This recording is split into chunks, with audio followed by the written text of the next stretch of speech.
नमस्कार दोस्तों, मैं रंजीत यादव स्वागत करता हूं आप सभी का आपके अपने YouTube चैनल सरकारी अड्डा में।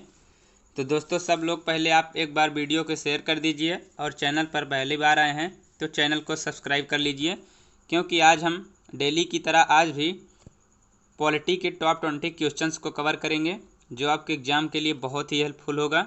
तो दोस्तों, आइए वीडियो को शुरू करते हैं। जैसा कि आज के सेशन का पहला क्वेश्चन है, राष्ट्रपति का निर्वाचक मंडल किस देश के संविधान से लिया गया है। दोस्तों, पहला क्वेश्चन कह रहा है राष्ट्रपति का निर्वाचक मंडल किस देश के संविधान से लिया गया है। तो दोस्तों, सबसे पहले जानेंगे राष्ट्रपति के बारे में कुछ। तो दोस्तों, राष्ट्रपति के पद का जो वर्णन है ये अनुच्छेद 52 में किया गया है। किसमें? अनुच्छेद 52 में इसके पद का वर्णन किया गया है, यानी कि इसके पद का प्रावधान अनुच्छेद 52 में किया गया है। और इसके जो निर्वाचक मंडल की बात करें तो इसका निर्वाचक मंडल जो है वो अनुच्छेद 54 में है। किसमें? अनुच्छेद 54 में। और ये आयरलैंड के संविधान से लिया गया है। राष्ट्रपति का निर्वाचक मंडल जो है वो आयरलैंड के संविधान से लिया गया है। और राष्ट्रपति को शपथ कौन दिलाता है? तो दोस्तों, अनुच्छेद 60 में इसके शपथ का प्रावधान किया गया है। और इसको शपथ जो है वो सर्वोच्च न्यायालय का मुख्य न्यायाधीश दिलाता है। कौन दिलाता है? सर्वोच्च न्यायालय का मुख्य न्यायाधीश राष्ट्रपति को शपथ दिलाते हैं। और अनुच्छेद 61 में इसके पद को इस पर महाभियोग की प्रक्रिया चलाकर इसको आप हटा सकते हैं। राष्ट्रपति पर जो है संसद के द्वारा महाभियोग की प्रक्रिया चलाकर राष्ट्रपति को उसके पद से हटा सकते हैं। तो दोस्तों, इसका राइट आंसर कौन सा होगा? सी ऑप्शन हो जाता है। ओके, नेक्स्ट क्वेश्चन पे चलते हैं। नेक्स्ट क्वेश्चन है संपत्ति का अधिकार किस अनुच्छेद में वर्णित है। दोस्तों, पूछ रहा है क्वेश्चन कि संपत्ति का अधिकार किस अनुच्छेद में वर्णित है। दोस्तों, ये पहले जो है अनुच्छेद 31 में इसका वर्णन था, लेकिन अब वर्तमान में ये संपत्ति का अधिकार जो है ये 300A में इसका वर्णन है और ये कानूनी अधिकार बना दिया गया है। अनुच्छेद 31 से निकाल कर इसे 300A में रख कर एक कानूनी अधिकार बनाया गया है। तो दोस्तों, यहाँ पे राइट आंसर कौन सा होगा? सी ऑप्शन हो जाता है। ओके, नेक्स्ट क्वेश्चन पे चलते हैं। नेक्स्ट क्वेश्चन कह रहा है किसने भारतीय संविधान को अर्ध संघीय संविधान कहा है। किसने कहा था दोस्तों भारतीय संविधान को अर्ध संघीय संविधान? तो ये सर आइबर जैनिंग्स ने कहा था कि किसने? सर आइबर जैनिंग्स ने भारतीय संविधान को अर्ध संविधान कहा था। किसने? सर आइबर जैनिंग्स ने। तो यहाँ पे राइट आंसर कौन सा होगा? सी ऑप्शन हो जाता है। ओके, नेक्स्ट क्वेश्चन पे चलते हैं।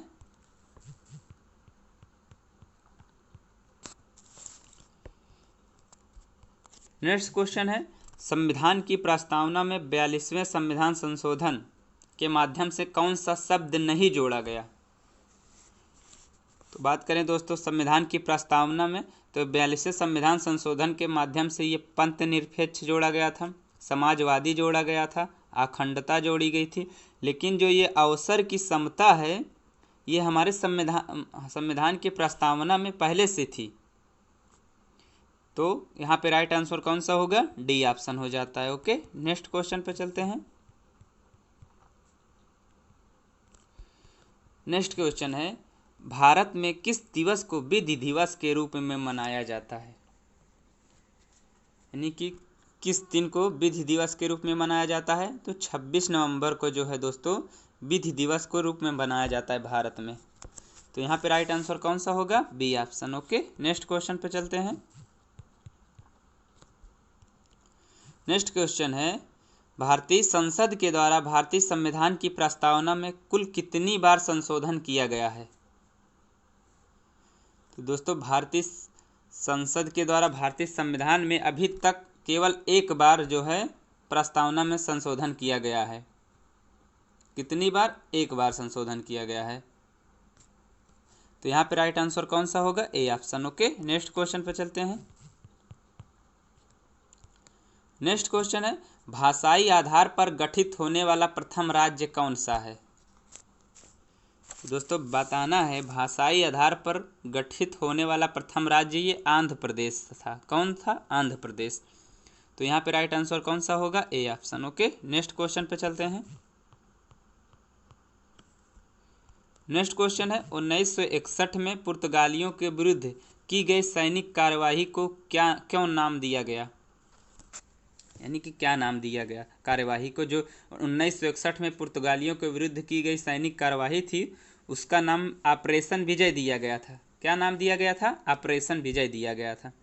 तो यहाँ पे राइट आंसर कौन सा होगा, A option. Okay, next question पे चलते हैं।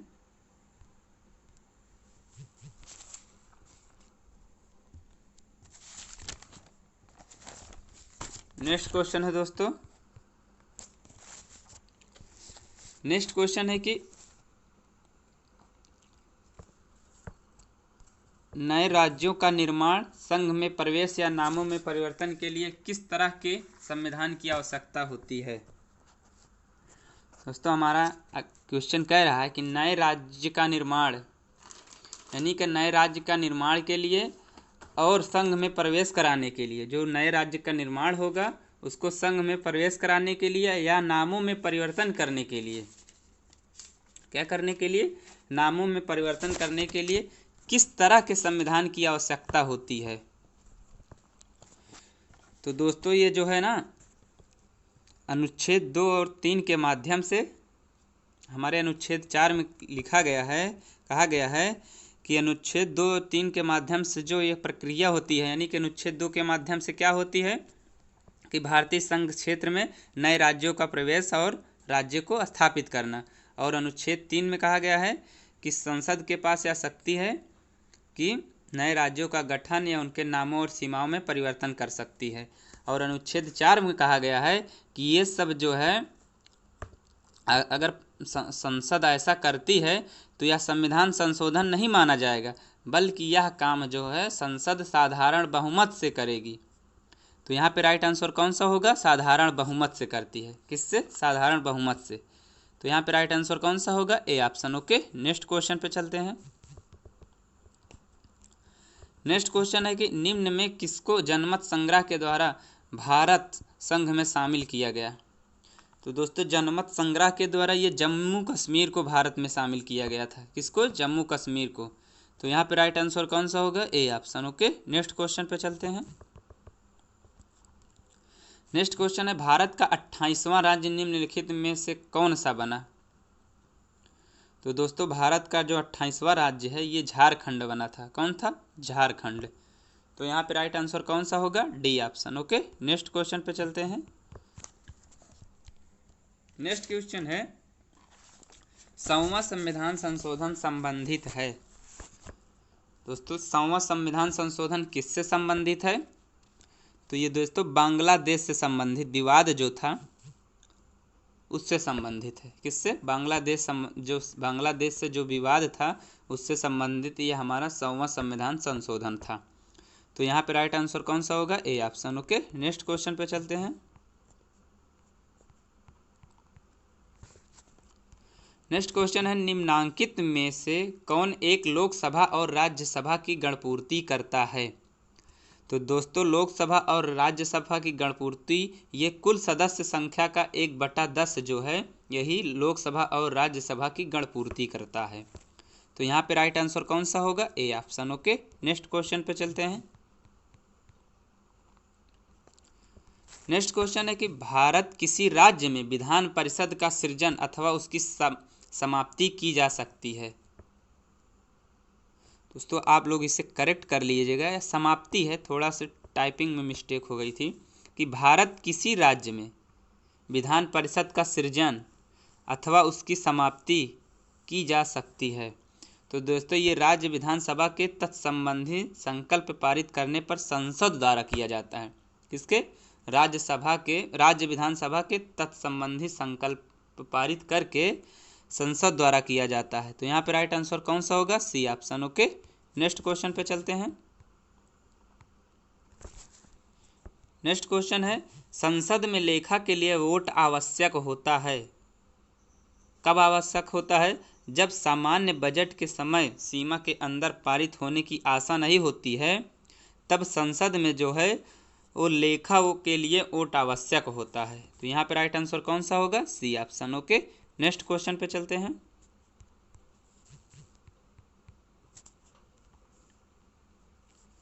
नेक्स्ट क्वेश्चन है, यदि भारतीय संघ में एक नए राज्य का सृजन किया जाना है तो संविधान की किस अनुसूची का संशोधन आवश्यक करना होगा।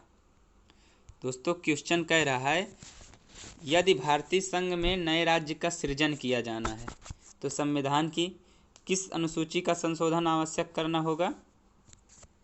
तो जो दोस्तों संविधान की पहली अनुसूची है उसमें संशोधन करना आवश्यक होगा। कौन सी अनुसूची में? पहली अनुसूची में, जो कि हमारे भारत राज्य एवं उसके संघ क्षेत्रों के बारे में बताता है, वही जो हमारी पहली अनुसूची है। तो अगर नए राज्यों का सृजन करना है तो पहली अनुसूची में संविधान संशोधन करके किया जाएगा। तो यहाँ पे राइट आंसर कौन सा होगा? डी ऑप्शन होगा। दोस्तों बात करें हम पाँचवीं अनुसूची में, तो पाँचवीं अनुसूची में क्या है?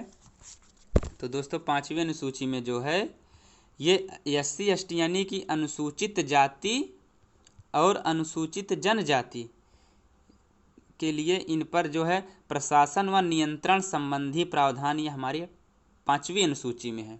किसमें? पाँचवीं अनुसूची में। और जो हमारी तीसरी अनुसूची है, तीसरी अनुसूची में क्या है? तो दोस्तों तीसरी अनुसूची में संवैधानिक पदों पर बैठे व्यक्तियों का शपथ का उल्लेख किया गया है। किसकी? तीसरी अनुसूची पे जो हमारे संवैधानिक पदों पर बैठे व्यक्ति हैं उनके शपथ का उल्लेख किया गया है।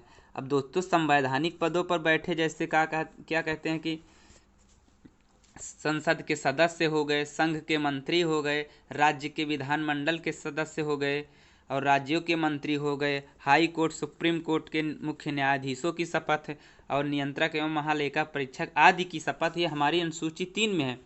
लेकिन दोस्तों आप लोगों से क्वेश्चन पूछ सकता है कि राष्ट्रपति के शपथ का प्रावधान कहाँ किया गया है। तो दोस्तों हमने शुरू में ही बताया था कि राष्ट्रपति के शपथ का प्रावधान ये अनुच्छेद 60 में है। किस में है? अनुच्छेद 60 में राष्ट्रपति के शपथ का प्रावधान है। और फिर पूछेगा उपराष्ट्रपति के, तो उपराष्ट्रपति के शपथ का प्रावधान ये अनुच्छेद 59 में जो है, अनुच्छेद 69 में उपराष्ट्रपति के शपथ का प्रावधान है और अनुच्छेद 159 में राज्यपाल के शपथ का प्रावधान है। दोस्तों आप लोगों को याद रखना है कि राष्ट्रपति, उपराष्ट्रपति और राज्यपाल इनके लिए तीसरी अनुसूची में शपथ का उल्लेख नहीं है, बल्कि इनके लिए अलग सा अनुच्छेद है जो कि हमने बता दिया किस अनुच्छेद में किसका शपथ है। आप लोगों को ध्यान में रखना है। फिर है दोस्तों दूसरी अनुसूची। दूसरी अनुसूची में क्या है? तो दोस्तों जो है दूसरी अनुसूची जो है हमारी, इसमें जो है जैसे हमारे राष्ट्रपति हो गए, लोकसभा अध्यक्ष हो गए, उपाध्यक्ष हो गए, यानी कि इसमें वेतन और भत्ते का प्रावधान किया गया है। जैसे राष्ट्रपति के उपाध्यक्ष, लोकसभा अध्यक्ष उपाध्यक्ष हो गए, राज्यसभा के सभापति उपसभापति हो गए, यानी कि जितने भी सुप्रीम कोर्ट के जज हो गए, नियंत्रक एवं महालेखा परीक्षक हो गए, हाई कोर्ट के जज हो गए, इन सभी के वेतन का प्रावधान किया गया है। लेकिन दोस्तों ये जो हमारा उपराष्ट्रपति है इसका वेतन नहीं होता, इसको जो है उपसभापति के रूप में वेतन मिलता है। यानी कि इसको उपराष्ट्रपति के रूप में वेतन नहीं मिलता, इसको राज्यसभा के सभापति के रूप में जो है वेतन मिलता है। तो दोस्तों हम अपने अगले क्वेश्चन पे चलें, यानी कि इसका आंसर डी ऑप्शन होगा। प्रथम अनुसूची में संविधान संशोधन करके नए राज्य का सृजन किया जाता है। ओके, नेक्स्ट क्वेश्चन पे चलते हैं। नेक्स्ट क्वेश्चन कह रहा है कि भारत में केंद्र राज्य वित्तीय संबंध किसकी संस्कृति से निर्धारित होते हैं। तो दोस्तों किसकी संस्कृति से निर्धारित होते हैं ये केंद्र राज्य में जो वित्तीय संबंध हैं, ये जो हमारे वित्त आयोग की संस्कृति यानी सहमति से निर्धारित होते हैं। किसके? वित्त आयोग के सहमति से। तो यहाँ पे राइट आंसर कौन सा होगा? C option. ओके, तो दोस्तों आज की वीडियो में इतना ही। दोस्तों अगर वीडियो पसंद आई हो तो एक बार वीडियो को लाइक कर दीजिए और चैनल पर पहली बार आए तो चैनल को सब्सक्राइब कर लीजिए और वीडियो को खूब शेयर करिए। जय हिंद।